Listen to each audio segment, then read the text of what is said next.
السلام علیکم. Breaking news میں خوش آمدید. مجھے کہتے ہیں Irfan. D G I S P R کی طرف سے ایک پریس کانفرنس کی گئی ہے. اس میں مختلف صحافیوں کو انوائٹ کیا گیا تھا. ان صحافیوں کی طرف سے سوالات پوچھے گئے اور بڑے تلخ اور بڑے بولڈ کویسچن پوچھے گئے. کچھ شرارتی سوال بھی پوچھے گئے, لیکن D G I S P R صاحب نے ان کے بڑے مدلل, بڑے تفصیل کے ساتھ اور بڑے تحمل کے ساتھ اس کے جوابات دیے. کچھ سوال ایسے تھے جنہوں نے کافی ساری چیزیں کلیئر کر دیں. سارے کے سارے سوال اور ان کے جواب اس میں شامل نہیں کیے جا سکتے, لیکن کچھ امپورٹنٹ کویسچن اور ان کے جواب جو کہ آپ کے ذہنوں میں کافی سارے پروپیگنڈاز اور کافی ساری چیزیں جو کہ ان کلیئر ہیں, بحیثیت پاکستانی وہ کلیئر ہونی چاہیے, وہ سارے کے سارے اس میں آپ کے ساتھ شیئر کروں گا. سب سے پہلے آپ کو بتاؤں گا اس میں کیا کیا شامل کیا گیا. اس میں سب سے پہلے چیز جو شامل کی گئی ہے وہ اس کا میں جواب دوں گا, لیکن وہ چیز کیا ہے؟ وہ چیز ہے کہ اس میں یہ پوچھا گیا, سوال یہ پوچھا گیا کہ 9 اپریل والے دن کا جو واقعہ ہوا, جس میں عام طور پہ تمام پاکستانی اور کافی سارے اس میں بلا استثناء کہ ان کا کس پارٹی سے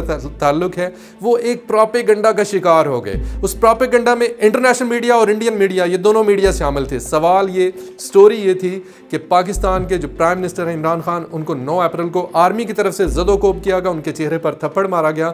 اس کا یہ سوال پوچھا گیا, اس کا جواب اس میں شامل کروں گا, اور D G I S P R کا اس پر کیا موقف تھا وہ میں بتاؤں گا. لیکن اس کے ساتھ ہی ساتھ دوسرا سوال جو پوچھا گیا وہ یہ تھا, وہ بھی اگین انڈین پروپیگنڈا اور انٹرنیشنل میڈیا کا پروپیگنڈا, اس پر بات کی گئی, اور وہ تھا دورہ روس سے متعلق سوال.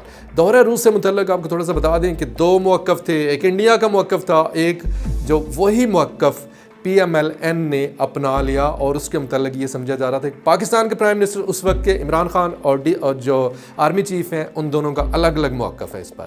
تو اس پر یہ چیز کلیئر کی گئی, اس کا جواب دیا گیا. تیسری چیز جو تھی وہ یہ تھی کہ کیا جو مراسلہ تھا, جو بیرونی مراسلہ موصول ہوا سفیر کی طرف سے, اس کے جواب میں اگر وہ سازش نہیں تھی تو سفیر کو ڈی مارش سے کیوں دیا گیا, یعنی اس کو واپس کیوں بھیجا گیا ملک میں, اس کے ملک میں کیوں بھیجا گیا, تو اس کا جواب بھی اس میں شامل ہے, اور بڑا ہی زبردست جواب ہے. چوتھی چیز, بڑا چبھتا ہوا سوال کیا گیا کہ فوج جو ہے کیا اس پہ غیر جانب, اس کے اندر جانبداری اور غیر جانبداری 2 طرح کے دھڑے بن گئے ہوئے ہیں, یعنی فوج ڈیوائیڈ ہو چکی ہے. دوسرے الفاظ میں یہ کہا گیا کہ فوج ڈیوائیڈ ہو چکی ہے. اس پر D G I S P R نے اپنا موقف دیا.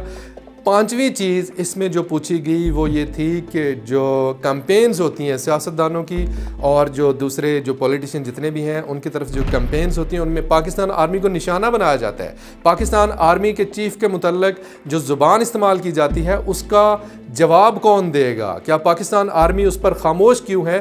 اس کا جواب سب سے پہلے دیتا ہوں. اس سے پہلے آپ کو ایک کلپ دکھانا چاہتا ہوں نواز شریف صاحب کا, جو کہ وہ جنرل باجوہ کے متعلق ارشاد فرما رہے ہیں. قمر جاوید باجوہ صاحب, یہ سوغات آپ ہی کی دی ہوئی ہے.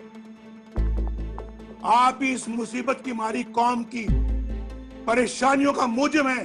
جی, اس پہ آپ نے دیکھا کہ نواز شریف صاحب کی جو زبان ہے جنرل باجوہ کے متعلق وہ کس طرح کی ہے, اور وہ کس طرح سے ان کو مخاطب کر رہے ہیں. لیکن جو D G I S P R ہیں ان کی طرف سے یہ موقف دیا گیا, انہوں نے کہا کہ یہ جو جواب ہے یہ دینا ہماری ذمہ داری نہیں ہے. یہ ایک نیا انہوں نے رستہ بتا دیا, ایک نیا سمجھیں کہ ایک طریقہ بتا دیا کہ ایسا کرنا چاہیے. ان کا موقف تھا کہ اس پر جواب دینا حکومت وقت کی ذمہ داری ہے. یعنی یہ جو بھی زبان استعمال کی جاتی ہے, پاکستان آرمی کو, پاکستان کے اداروں کو نشانہ بنایا جاتا ہے, اس کی طرف سے پاکستان آرمی نے جواب نہیں دینا, اس کی طرف سے جواب دینا ہے گورنمنٹ نے. اس کی طرف سے گورنمنٹ کو جواب دینا چاہیے. کوئکلی آگے بڑھتے ہیں تاکہ آپ کو ویڈیو میں سارے کے سارے سوالات کا جواب مل جائے. دین اس پہ جو مراسلہ تھا اس کے متعلق بتایا گیا کہ جو میں نے آپ کے ساتھ ذکر کیا, فوج کی غیر جانبداری کے متعلق سوال کیا گیا. فوج میں 2 دھڑے بنے ہوئے, اس پر انہوں نے کہا کہ ایسا ہرگز نہیں ہے. فوج کا رویہ کبھی بھی غیر جانبدارانہ یا جانبدارانہ کسی کی طرف نہیں ہے. فوج کا جو آرمی چیف ہے وہ ایک وقت میں جدھر دیکھے گا 7 کی 7 لاکھ فوج ادھر دیکھے گی. تو یہ جواب دیا. دوسری چیز کلیئر ہو گئی. تیسری چیز کے اوپر آتے ہیں کہ جو مراسلہ تھا, وہ جو مراسلہ جس کے متعلق بیرونی سازش کا ذکر تھا, اس میں سفیر کو ڈی مارش کیوں دیا گیا. تو اس پر D G I S P R کا جواب تھا, انہوں نے کہا کہ اس میں 2 چیزیں انہوں نے کلیئر کی, 2 چیزیں, اور وہی عمران خان کا موقف ہے. اس میں ان ڈپلومیٹک لینگویج یوز کی گئی, یعنی کہ غیر سفارتی زبان استعمال کی گئی, اس کی وجہ سے اس کو ڈی مارش دیا گیا. دوسری چیز جو تھی وہ یہ تھی کہ اس مراسلے میں پاکستان کے اندرونی معاملات میں بیرونی مداخلت تھی، اس کی وجہ سے اس سفیر کو ڈیمارشے دیا گیا. یہ بھی کلیئر ہو گیا. یہ میں آپ کو ان الفاظ کا خلاصہ بتا رہا ہوں جو DGISPR نے ان کے جواب دیے کہ جو دورہ روس تھا اس کے متعلق جو بھارتی پروپیگنڈا تھا اور جو اس کے اندر کچھ پاکستانی ہمارے وہ بھی شامل ہو گئے تھے کہ عمران خان اور جنرل باجوہ دونوں ایک پیج پر نہیں ہیں، دونوں کے الگ الگ بیان ہیں. اس پر DGISPR نے بڑا کلیئرلی اپنا موقف دیا. انہوں نے کہا کہ ایسا ہرگز نہیں ہے. پاکستان کے prime minister with consensus of army chief, ان دونوں کے آپس میں ملاقات، مشاورت اور ایچ اینڈ ایوری تھنگ طے کر کے اس کے بعد یہ دورہ روس کرنے گئے. اور یہ پہلے سے شیڈول تھا، لیکن انفارچونیٹلی اسی دن روس نے یوکرائن پر حملہ کر دیا. یہ ایک الگ چیپٹر ہے، لیکن یہ کہنا کہ پاکستان کی فوج اور جو پرائم منسٹر اس وقت کے تھے عمران خان ایک پیج پر نہیں تھے، یہ سارے کا سارا معاملہ جو ہے یہ ہرگز ایسا نہیں ہے. پانچویں چیز جو سب سے پہلے میں نے ذکر کیا، جو سب سے امپارٹنٹ ہے، اس کا جواب سن لیجئے. اور اگین بھارتی پروپیگنڈا سین کیا ہوتا ہے، اس میں BBC بھی شامل ہے. اس میں BBC نے پوری ایک رپورٹ شامل کر دی، اور BBC جیسا ادارہ جو کہ مطلب ٹاپ لسٹ میں ہے ورلڈ وائڈ، اس کی طرف سے ایسا کیا جانا افسوسناک عمل ہے. اس کے متعلق DGISPR جو ہیں انہوں نے انتہائی سخت الفاظ استعمال کیے. انہوں نے ان کی سٹوری کو کہا کہ یہ واہیات سٹوری ہے، اور اس پر بعد میں انہوں نے سوری بھی کی کہ میں یہ الفاظ استعمال کرنے پر معذرت کرتا ہوں، لیکن اس سے زیادہ جو دوسرے الفاظ ہیں وہ مجھے مل نہیں سکے. یہ ایک انتہائی واہیات سٹوری ہے. سوال یہ کیا گیا کہ 9 اپریل کا جو واقعہ ہے اس پر آپ کی کیا رائے ہے؟